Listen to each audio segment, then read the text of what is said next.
20 तारखेला झालेल्या सीजेपीच्या मोर्चात आंदोलकांवर पॅलेट गन चालवल्याचे अनेक व्हिडिओ सोशल मीडियावर व्हायरल झाले। जखमी आंदोलकाला राहुल गांधींनी स्वतः माध्यमांसमोर आणत या संदर्भात आरोप सुद्धा केले होते। दिल्ली पोलिसांनी मात्र या सगळ्या बातम्या साफ खोट्या असल्याचं देखील म्हटलं।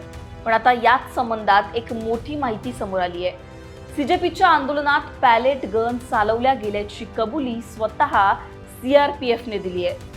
आरएफच्या जवानानं हा गोळीबार केल्याचं सीआरपीएफच्या चौकशी अहवालातून समोर आलंय। सीआरपीएफने केलेल्या चौकशी अहवालात समोर आलेली धक्कादायक माहिती, गोळ्या झाडणारा तो आरपीएफचा जवान नेमका कोण होता, पॅलेट गनवरून होणारे आरोप, सगळं या व्हिडिओच्या माध्यमातून जाणून घेऊ। नमस्कार, मी पूजा, तुम्ही पाहताय लोकमत।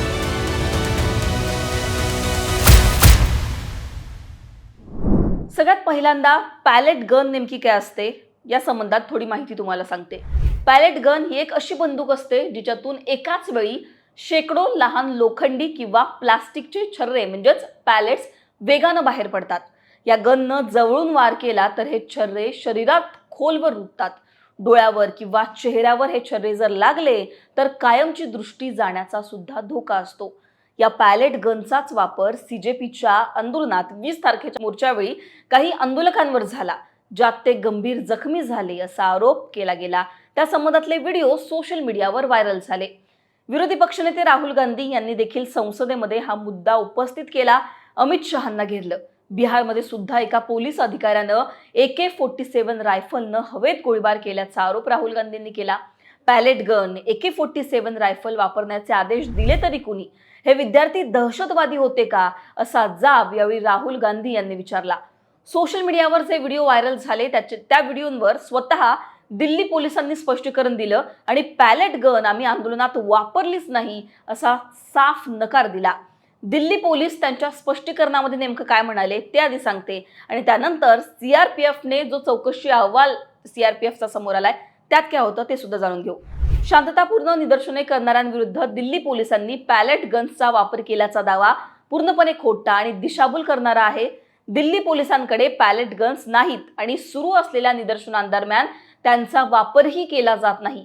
नागरिकांना विनंती आहे की त्यांनी कोणतीही पडताळणी न केलेली किंवा दिशाभूल करणारी माहिती शेअर किंवा प्रसारित करू नये असं म्हणत दिल्ली पोलिसांनी थेट आम्ही पॅलेट गन वापरल्याच नाही असं म्हणत या सगळ्या घटनेवरचे आरोप फेटाळले।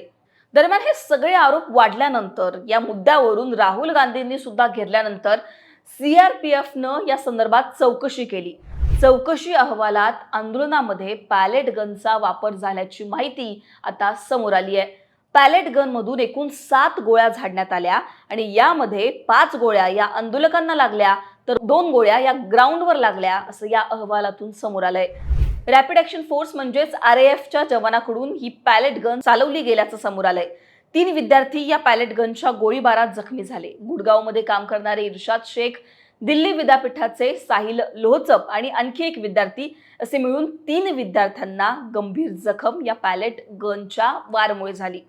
पहिल्यांदा आंदोलकांनी दगडफेक केली आणि त्यानंतर पॅलेट गनचा वापर केला गेला असं सुद्धा या अहवालामध्ये नमूद करण्यात आलेलं आहे। त्यामुळे पॅलेट गनवरून मोठ्या प्रमाणात सोशल मीडियावर रान पेटल्यानंतर दिल्ली पोलिसांनी या संदर्भात स्पष्टीकरण दिल्यानंतर सीआरपीएफनं जो अहवाल सादर केलेला आहे त्यामध्ये त्यांनी कबुली दिली आहे की पॅलेट गनचा वापर झालाय, ज्यामध्ये 7 गोळ्या झाडण्यात आल्या आणि त्यातल्या 5 गोळ्या या आंदोलकांना लागल्या। आरएफच्या जवानानं हा सगळा गोळीबार केल्याचं, पॅलेट गनचा वापर केल्याचं सीआरपीएफच्या अहवालातून समोर आलेलं आहे। आता हा जवान नेमका कोण होता या संबंधातली चौकशी सुद्धा सुरू असल्याचं त्यांनी म्हटलेलं आहे। आंदोलन संपलेलं आहे आणि त्यामुळे आता आम्ही पुढची चौकशी या संबंधातली करतोय असं सुद्धा त्यांनी म्हटलेलं आहे। एकूणच आता आंदोलन संपलंय, पण या दिल्ली पोलिसांच्या हिंसक अशा कारवाईबद्दल, त्यांनी केलेल्या लाठीचार्जबद्दल आता अनेक प्रश्न उपस्थित होत आहेत। बिहारमध्ये सुद्धा अशा प्रकारे एक व्हिडिओ व्हायरल झाला की एका पोलीस अधिकाऱ्यानं AK-47 रायफलचा वापर केला।